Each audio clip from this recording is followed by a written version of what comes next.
I'm often asked, hey Toby, why did you move your whole family to Louisville, Kentucky for 6 years? Well, in this podcast, I'm going to try to share with you, tell you a story about why we moved our family to Louisville, Kentucky for 6 years. I know, it sounds pretty random, but you know what? It's a story. Life is stories. And this is the Stories Podcast. So here we go. You know, often when I'm telling our story of the last 30 years or so of our being married, the 6-year period of when our family moved to Kentucky is often kind of received by many that hear the story as, why Kentucky? How did you get to Kentucky? You went to California at 19 and had your kids in California and had 3 acres and a nice little house, nothing fancy, in Northern California. Why did you go to Kentucky for 6 years? So I'm going to back up and I'm going to answer that question. And this is the Stories Podcast, so we're going to tell a story of a random nature that is about my life and might, in some way, minister to you or make you laugh or be something that you also can identify with. So you got to go all the way back to about 2010. Now, forgive me, my wife will listen to this and I will have the dates wrong. So just pardon my non-perfect dates here. But around 2010, 2011, because it was after, a little pause, after the crash of real estate. And side note, I had been in real estate and we had been buying and selling properties for that 4-year period or so of that first really strong real estate market. And then I felt like out of nowhere, the bottom just completely dropped out, like entirely dropped out. And we ended up basically losing everything, including the houses and the properties that we had invested money in. 1 or 2 we were able to keep in a certain way because we had partners in it. And so that, I don't know if that was a benefit or not, because it ended up kind of being a struggle in partnerships, as it can be whenever there's money involved. But at 2000, that was 2007, 2008. So yeah, I think I'm accurate. It's around 2010, 2009, 2010. We were asking ourselves, God, we were asking ourselves, but we were also asking God. I think when you ask yourself, you're also asking God, you know, if you're desiring to please Him in all things and live in communion with Him. So we're asking, what is next? Is it here? Is it somewhere entirely different? What is it? So my brother does know, but at the time I hadn't met him, knew a guy who was doing ministry in the Dominican Republic, out in the Caribbean. Dominican Republic shares the same island with Haiti, and that will come up in the story a little bit later here. And I hadn't met this guy, but my brother said, hey, I'm happy to introduce you to him. And who knows, maybe there's a fit there. And at this point in time, I was absolutely open to anything and said a resounding, absolutely, let's make this happen. So long story short, my brother, he was living in Southern California at that time, and we were living in Northern California. So I flew down to Southern California, and we met this gentleman in San Diego, and had a great weekend, and got to know him, and got to hear about what God was doing in the Dominican Republic. And our hearts had always, since we first got married, been, towards missions, but always just kind of waiting on God to show us what to do. We didn't want to just jump out and, do something that was of our own strength or anything like that. So when I, found that they were this island, Dominican Republic, of course, in the Caribbean, which had been a part of our kind of experience up to that point. Back up, we had gone to Jamaica for our honeymoon and had fallen in love with that island and the Caribbean and the people. And we had not yet even been to Dominican Republic. But it really intrigued me that maybe God was putting something together that, I was not going to be able to orchestrate. So I ended that weekend and went home and talked to my wife about what had happened. And, there was going to be a big move in that 3-day period, that weekend. I had found out that, here it goes, I had found out that the ministry's headquarters was located in, guess, Louisville, Kentucky. And to be honest with you, that was not good news for me. In fact, that was really bad news for me. And I don't want to over exaggerate it, but the last place on planet Earth that I personally wanted to live was in Louisville, Kentucky. And there's some backstory to that as well. But that is just not my mojo. That is not where I belong. All these things are flooding into my brain, but I'm going, but yet, if God is at work in a Caribbean country and our heart has always been kind of moving in that direction, is this the intersection that God is going to use to bring us to that point where we can be used in those ways? And I didn't know the answer. I honestly did not know the answer. And so went back home, shared everything with my wife. She wasn't with me, and just tried to get my head around, okay. And to be honest, a lot of it was get my head around Louisville, Kentucky. If their headquarters would have been located in, Fort Myers, Florida, or almost anywhere, to be honest, Charleston, South Carolina, something, it would have been, oh, wow, that's great. That'd be fun. That'd be awesome. Go live in a different place. But Louisville, Kentucky, and I just couldn't get my head around it. I'm just being honest. Maybe you can identify with that, or maybe you can't. Maybe you're listening to this going, dude, you suck. We love Louisville, Kentucky. And don't stop yet. Don't push the pause button, because fast forward, I grew to love Louisville, Kentucky, believe it or not. But we're not there yet, right? The question is, how did we get to Louisville, Kentucky? So go back home, talk to my wife, and share with her once again everything we went through. And we just start praying and, asking God and trying to, for me, push myself into even accepting that, okay, God, if this is where you want us, I've always said we'll go where you want us to go. And I can remember sitting out on our big deck. The house that we had was about like 1,500 square feet, just a small little house that we had gutted and remodeled. And it was awesome. But then we ended up building a deck right outside of the front door of the house. And the deck itself was about 1,700 square feet. And, it was super huge, expansive, obviously bigger than the house itself.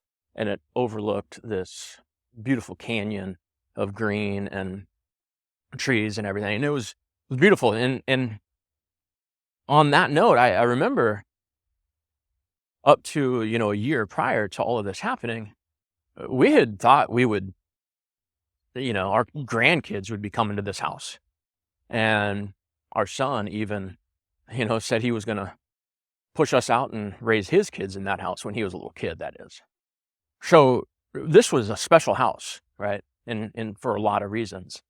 And I can remember sitting out on that awesome, huge deck that we had built, looking out over the green canyon below. And I remember just beginning to have this overwhelming sensation coming over me that this was going to be it. And I could fight it. I could say no to it and give that a shot. But at the end of the day, uh, God seemed to be pointing at that point in the direction of this ministry and therefore Louisville, Kentucky. Hard for me to accept. There were days and nights where I tried to weasel out of it. Yeah, there's got to be, a catch here. There's got to be maybe a silver lining. Oh, I remember what we did. Now that I'm telling the story, actually, talk about trying to weasel out of what God was asking you to do. Not quite to the Jonah. I never got swallowed by a whale, thankfully, but because we ended up obeying, as the story goes. But I can remember as we started the process and realized, okay, this is probably where God has us next, being a part of this ministry. And I remember one of the first questions is, do we have to live in Louisville? Simple question. Because if the answer is no, then, oh, well, that takes a whole different, thing out of the way for me. And I remember the response, of course, was something to the effect of, well, I mean, it's where the headquarters is. You need to be around. And getting to the point where maybe we could live in Nashville. Maybe we could live in a suburb of Nashville. Maybe that could be a possibility. Now, that's, still 3 hours away from Louisville, so it didn't really make a whole lot of sense, but it was my, last effort to try to figure out how to do this a little differently than the way God was, I guess, asking us to do it. Didn't fully see that at the time. And so we just started to research Nashville and, always wanted to live on a lake. So we were, the lakes around Nashville and the beauty of Nashville and a cool city. And we thought, okay, and a little bit more southern where you've got a little bit more, better temperatures than Louisville being to the north of Nashville. But it came down to, you know what? This isn't it. Why? Why would we live in Nashville?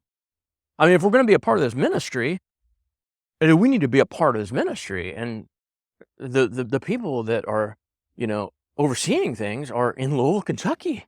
And so after 4 or 5 months of trying to weasel my way out of this, I just started to realize, okay, it might be Louisville. I still hadn't fully accepted it. And then we got on an airplane and thought the only way to really resolve this is to go to Louisville. Now, at the time, my wife's mom and stepdad were living in Louisville, Kentucky. They had lived there for, I don't know, 8 to 10 years probably at that point.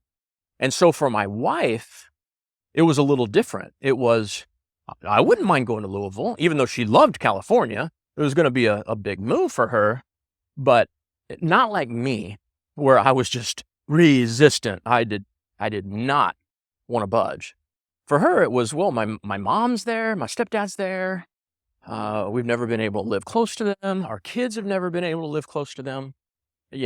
For her, she thought that could kind of be cool. I mean, yeah, maybe Louisville's not my dream city, but being close to my mom, that could be a really, really cool and positive thing. So we ended up getting on a plane and we headed out to Louisville. And I remember landing there, and for one of the things I remember is we'd come from Northern California, where a lot of, you go through years of, as some of you know, this last winter we kind of came out of the drought, but you go in and out of droughts. And it was pretty dry, and a lot of the year until the rainy season would come, a lot of your green would dry up and turn into brown, and so you've got to you don't have the vibrant green that you would have in parts of the Midwest. And so I remember landing in Louisville and just even I attribute it to God just beginning to open my eyes to the possibility that this would be it. And I just remember the green.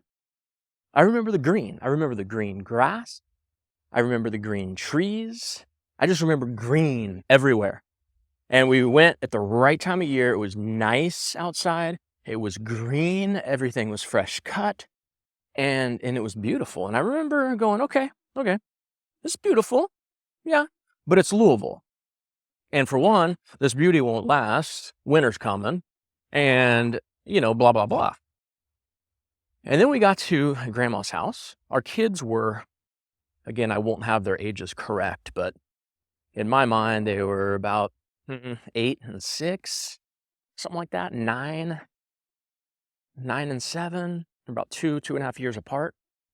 And I remember getting to grandma's house, and they lived, her and Doc lived in a really nice like condo development.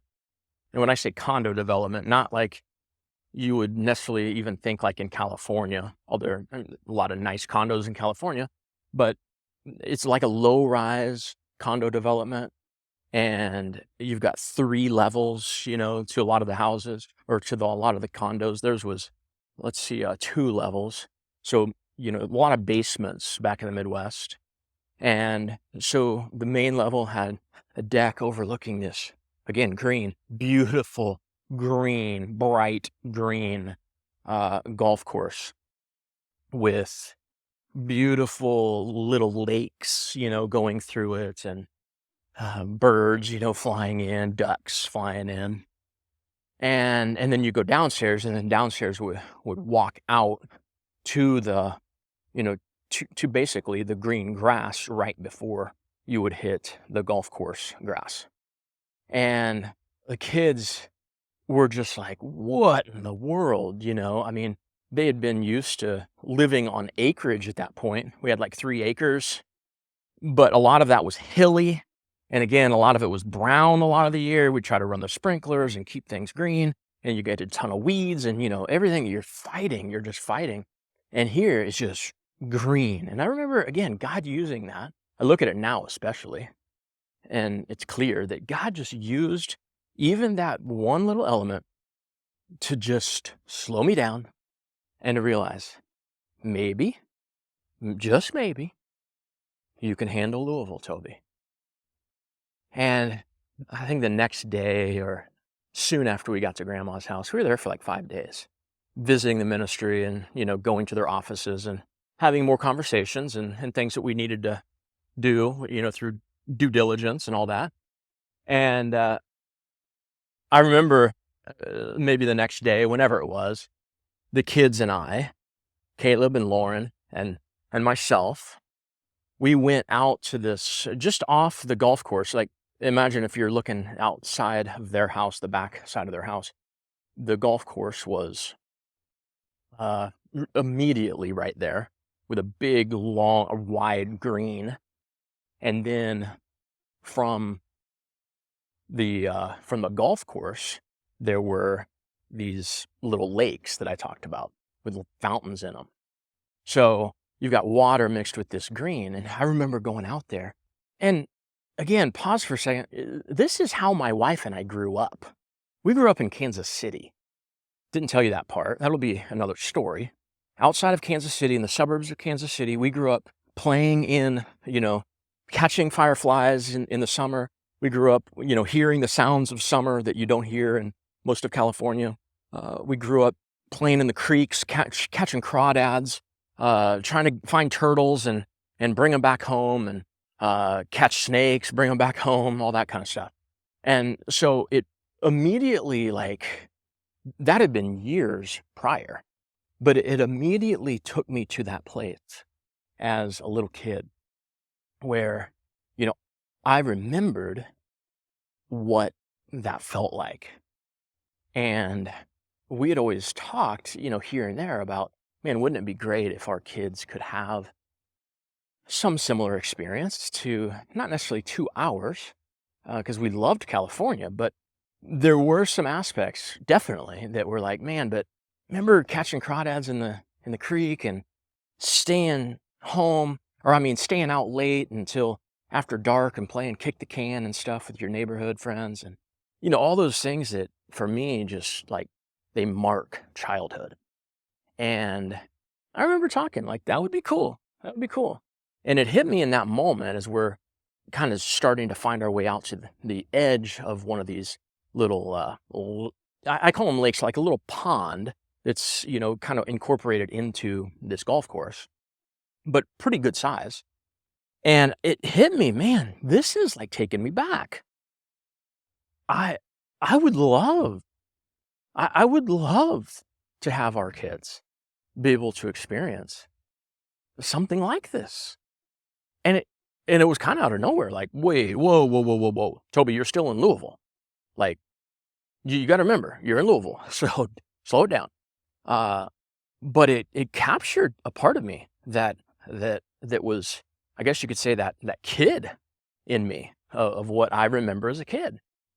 And so we get out, Caleb and Lauren and I, and we get to the edge. And I remember like talking really quiet and saying, okay, guys, we're going to go frog hunt. And we're going to see if we can catch one of these frogs, because there were those little frogs that had come out, from tadpoles into frogs, and they were hopping into the water and almost impossible to catch. I knew that. But the kids are still young at this point, and they're like, yeah, let's do it. Dad, do you think we can actually catch one? Yeah, I think we can. I think we can do it. I think we've got to sneak up on it. All those things, if you're a dad or you're a mom, you've gone through that with your little kids where it's just, they're at that stage where everything is just a lot and big and exciting. And that was one of these moments. And so I remember spending, I don't know, probably close to an hour just out walking the edges, and we'd find one, we'd see it on the edge, and we'd try to sneak up on it. We'd get really quiet, and Lauren would start, talking about all these things that she always used to talk about that, were just kind of disconnected, and, like making it this big adventure thing that, at her age didn't fully, using words that weren't even necessarily real words. And I mean, it was one of those moments, if you've had those before with your kids. And, we get close to a frog, and we okay, get ready. All right, here we go. Get ready. Oh man, dang it. It just jumped back in the water, and of course we never caught a frog. Then we would go down to your left if you're at this little pool that I'm talking about, and down to your left, if you go far enough, there was a drainage, how do you call it? Like a drainage, I want to call it a tube, but like a drainage, big old, tall thing. I can't remember, and I'm doing this live, that all the water would go through, but a big old pipe but not a pipe like a little pipe in the ground. One of those big, like cement drainage ditch pipe thingies that you can actually, as a human, walk into. And again, triggered a memory. When we were growing up, these things were, we would love to get down in these tunnels and explore, and you'd go as deep as you possibly could back into the blackness of this tunnel. And then, somebody else next day would take a flashlight and we'd go a little bit further. And, then you'd convince each other that there must be a dead person, in the tunnel, and you're positive that you saw him. And then everybody freaks out. And then that tunnel becomes the tunnel where the dead person's at. That was just my life. I was just a kid, if you can identify. And our kids had a ton of kid experiences, of course, but they were different. It connected there on that trip that they were different up to that point than what I had, just by mere opportunity, location, and things like creeks and big old tunnels like that, and frogs and fireflies and things you just don't really think about until you start noticing the difference between the two. You start to compare the two.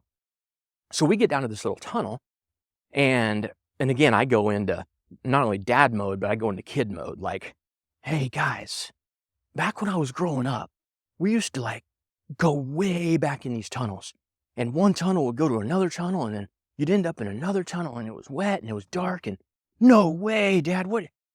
Oh, you think we should, Dad, you think we should go in this tunnel? Yeah, guys, here's the deal. Let's see what's at the end of this tunnel. Oh, I don't know, Dad. I don't know if we should do that. Okay, if we do it together, then nothing can happen because Dad's going to be with you. Okay, yeah.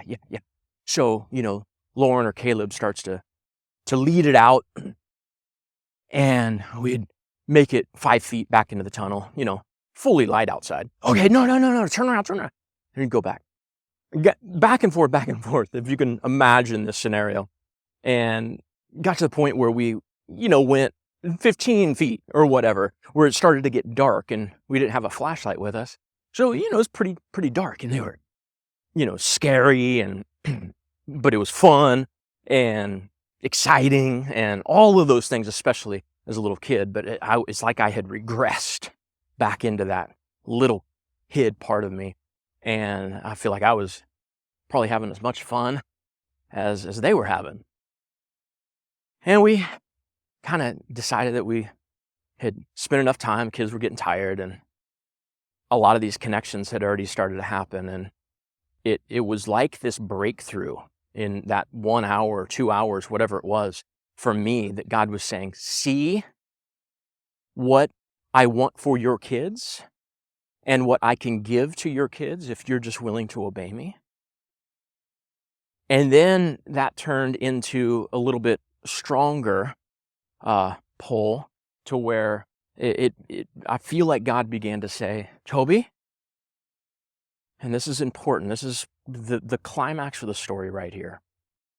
I feel like God began to say, Toby, your move, your family's move, your leadership of your family's move to Louisville, Kentucky, the last place on earth that you want to go, is not about you. It's about your kids. You've always said, this is God talking to me, per se, not literally, but this is what I feel over and over again. God continued to solidify in me. He says, you've always said that you want to position your kids in the best ways possible for them to have the greatest foundation possible, so that they can learn everything that they need to learn, so that when they're ready to go away from home, they would be as prepared as possible, not only physically and mentally and emotionally, being the best dad and mom that you can be, but spiritually more than anything else. You have wanted to position them to be in my presence in ways that are extraordinary. And that had always been our hope. We had said to so many parents, so many, being in youth ministry up to that point, so many parents, and we were young, but we began from a very young age with our young kids, realizing these are we're to steward these little people. And they can't decide where they live. They can't decide what they do with their life or what job they take. They can't decide what church they go to or what friends they have. I mean, ultimately, they would end up deciding what friends they have. But as a family, I'm saying, it's on you and your wife. It's on you as parents to position them, to make tough decisions sometimes, to position them so that I can teach them and grow them in the absolute best and most optimal ways possible. And that had been our pursuit. And so leaving that tunnel and catching the frogs experience, remember walking back to the house and it was still the beginning, so it was beginning to come over me. This isn't about me. Wait, it doesn't matter if I don't like Louisville, because it's not about me. If God is moving us here, it has nothing to do with me. I mean, you know what I mean? Of course, in some sense it does, because we're moving to be a part of this ministry, and I'm the one that is going to be a part of the ministry. So yes, but that is secondary. It was so clear to me that what was primary was that God wanted to position our kids.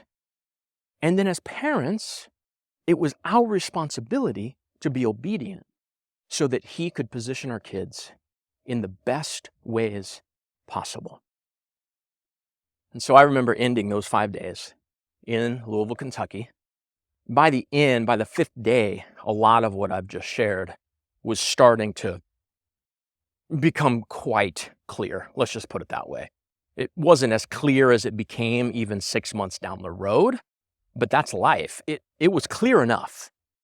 It was clear enough to say, if you don't go, Toby, to Louisville, Kentucky, if you don't position your kids in this manner, then you are going out on your own.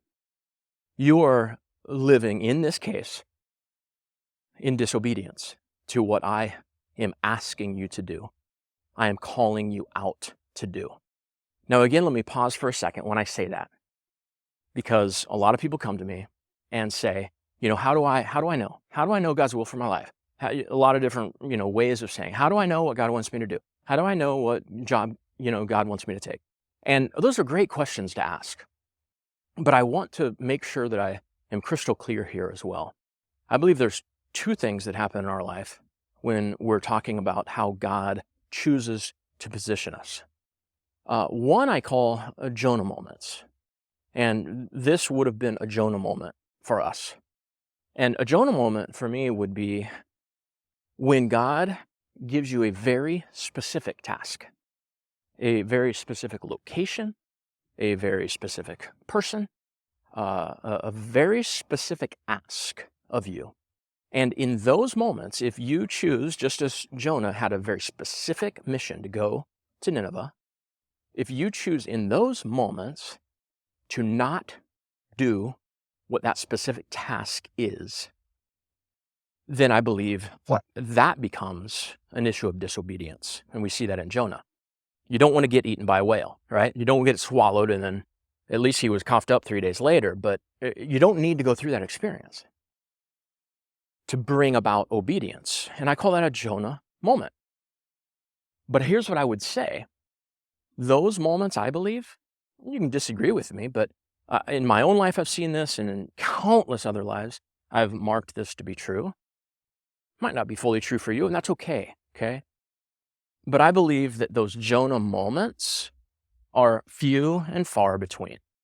And that should put you a little bit at rest. Maybe you're listening to this going, and you're in one of those, you're in a season going, okay, I want to be obedient, but I don't know if God wants me to take this job, or if He wants me to go over here and do that, or if He wants our family to move to North Carolina, or if He wants us to move to Florida.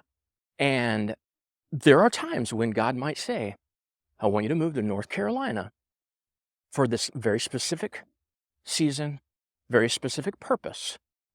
And it will be on you to be obedient. That's your Jonah moment. But more times than not, it is my belief, and it is my experience and the experience of many others, that those Jonah moments, and I believe it's even biblically true, that you compare the whole of the Bible, there's not that many Jonah moments in comparison to the other moments. And those moments would just be, go. And your obedience to me is that you would take me with you to Florida or to North Carolina. I don't care if you go to Florida or North Carolina, because what I ultimately want from you throughout the entirety of your life, this is, again, God speaking to us, is communion. I want to be close to you. I want you to know me. I want you to love me. And I want you to love others. I want you to love my people. I want you to love those that are far away from me. I want you to be a usable vessel wherever you go. And that's the key. I think sometimes this life gets us so bogged down, and it's not that we mean to do this, but we get so bogged down in, God, what do you want us to do? And he's not giving us a Jonah moment. And then we do nothing. We become paralyzed by fear and by doubts and all these other things that begin to attack us. And I believe that God, in many ways, is wanting to shake us up and go, you're missing the point.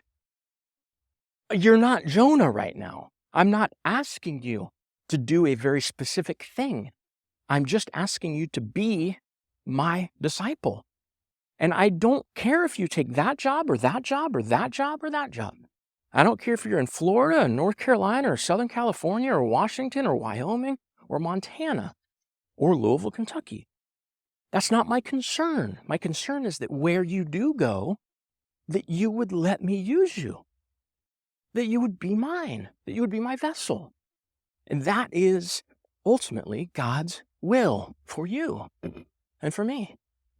And then when we run in potentially to a Jonah moment, yeah, we want to be attentive. We want to be aware. But God will make it clear. God will make it clear if you have a Jonah moment. Because you will know that if I don't do this, I'm being disobedient. You might not fully understand it at the point, but you will know. Trust me. If you want to live in communion with the Lord, you will know when you have a Jonah moment. You don't have to worry about, is this a Jonah moment? You will know that you're having a Jonah moment. I promise you. So we get on the plane and we leave Louisville, Kentucky. And like I said, it was pretty clear. We were moving to Louisville. And so we get back home and we pack things up. We take a month or so to kind of process, and our kids are young. They're excited. I mean, they're thrilled. They want to go catch frogs and fireflies at night that come out in the summer. I mean, they were blown away. So they were all on board, which of course makes it a lot easier. And those younger ages are easier to make moves like this. But we made moves in teenage years too. That'll be another story. But when God is in it, when God is asking, especially in a Jonah moment, you're just going to obey. You got to obey. And so we got home and processed, sold things, tried to put the house on the market, I believe, if I remember right. But we had already known that we were in the process of losing everything due to the dramatic downturn in the real estate market, where all of our money had been leveraged, as I kind of mentioned earlier in the story. And we ended up buying an RV, like a little, $12,000 RV, 25 feet, something like that. Camper RV type thing. And I'm just always, it's how my brain thinks. Again, side note, that, they wanted so much money to move through a moving company. Moving company is $10, $12, $15, $20,000 these days. Back then, somewhere a little bit less than that. And then I thought, oh, well, I just rent an RV and we'll do a cross country. And, you rent an RV for 10 days and you almost end up paying the same price as you would buying a new RV. And then you drive your RV and then you go and you sell it when you get there and you end up way ahead, financially speaking. So that's just how my brain, thinks. My brain doesn't turn off this entrepreneurial type, attitude and mentality. So I think, well, let's just buy the RV and make the trek and then sell the RV in Kentucky.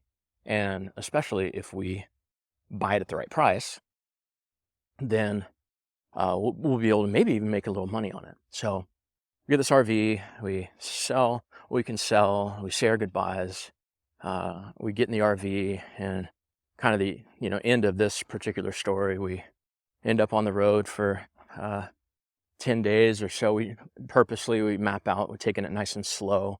And I would, encourage that as a family, slow down, even on your moves, slow down, take it in, let your kids take it in, especially when they're younger and they're just they're wide-eyed and ready for adventure. I get it's harder as teenagers because they're like, get me out of this thing. I don't even want to be doing this right now. But it depends on where you're at. But take advantage, slow down, as a family. Slow down as a dad. Slow down as a mom. I wish somebody would have told me that. I wish somebody would have pounded that in me, because I always just wanted to speed everything up. I wanted to get to the next thing. And then when I was there, I wanted to get to the next thing. And then I was there, I wanted to get to the next thing.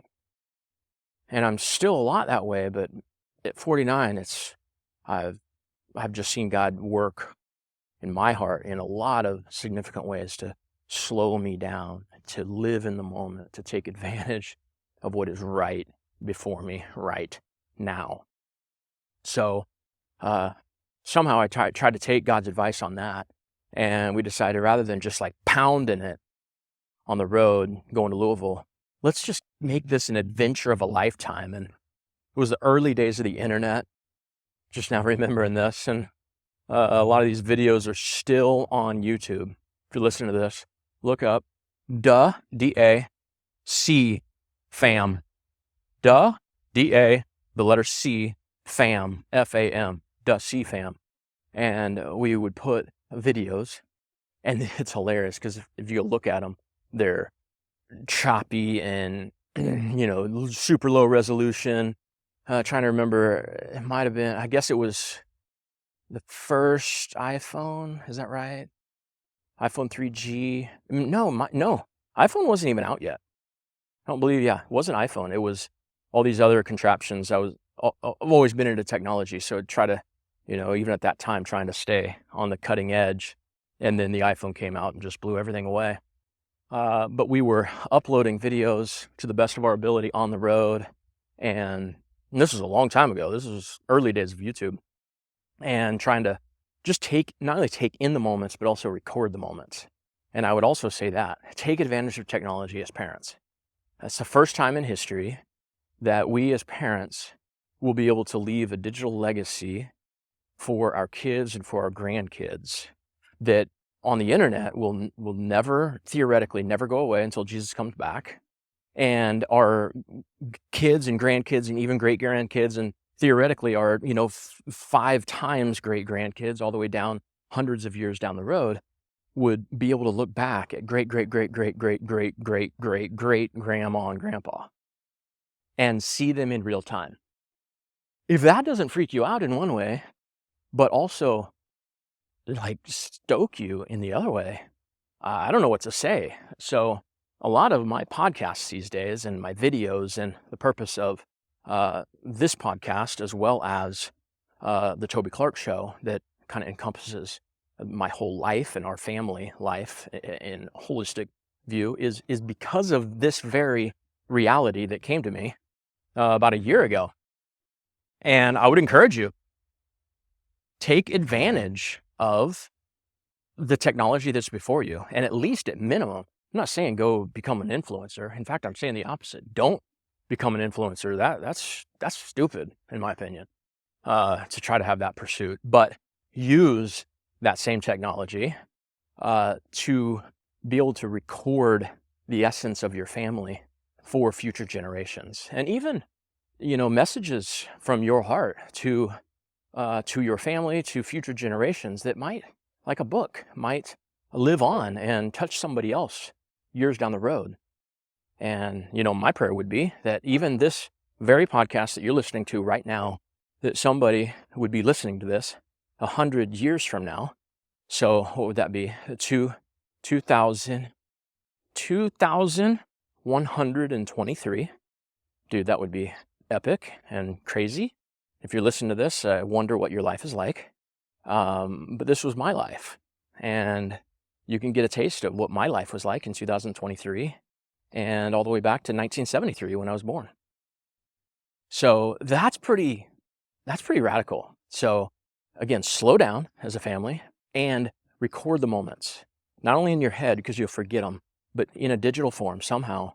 Upload them to YouTube, make your channel private if you want to, so that it's just for your family. That's totally fine. You don't need to even let anybody else see it, because you can make your channel private. On Instagram, same thing. You can make your channel private and just use it as a recording place, almost just a diary, a place to keep these memories. And that's totally cool. That's perfectly fine. It might not have the opportunity to impact other random people, But if that's not your hope or goal, then go for it, do it. But record digitally what God is doing in your family for the benefit of your family and benefit of others. So we take this 10 or 11 day trek and we make it to Louisville. And the next 6 years end up being, there's some hard in there, especially the first 6 months. A lot of confusion for me, like still wrestling with, man, dang, I'm in Louisville, Kentucky. But yet God continuing to like crystallize all the things that I've already talked about, that God had positioned our kids, that this was for our kids and not for me, not for my wife and I. It was for our kids. And that was enough for me. Like that would shut down any doubt or anything else at any point in time when I knew, okay, if this is for our kids, I'll do anything. I don't care. I'll do anything if it's for our kids and if it's God's best for our kids. So the next 6 years ended up becoming some of the best years of our life and the most foundational years of our kids' life. People pouring into them, an amazing church, amazing community around us, amazing friends, our kids' amazing youth ministry, amazing leaders that would pour into them in significant ways. And ultimately, those 6 years, like any 6 years during that period, ended up really being the formation of who God made our kids to become. And here they are to this day, living in Huntington Beach, one of the hardest places to live, thriving with the gospel. Caleb and Faith, his wife, leading a church, the church that we go to, started as a house church. And now we meet in a little warehouse. And he's our pastor. Our son is now our pastor. Our daughter, Lauren, and her husband, Seth, are highly involved in ministry, lead in different ways within their church, discipling different people, loving on people in some super radical, cool, raw ways. And then also living out business lives and entrepreneurship. And those 6 years in Louisville, Kentucky were the foundation that God was going to use to build our kids and to build us as a family exactly into who God wanted us to be. So don't be discouraged. Don't lose heart. Know that God is doing what he's doing right now in your life, if you're being obedient to him, for a reason. And often it might not have a whole lot to do with you. It might have more to do with someone else, your kids or your wife or someone else, and become selfless.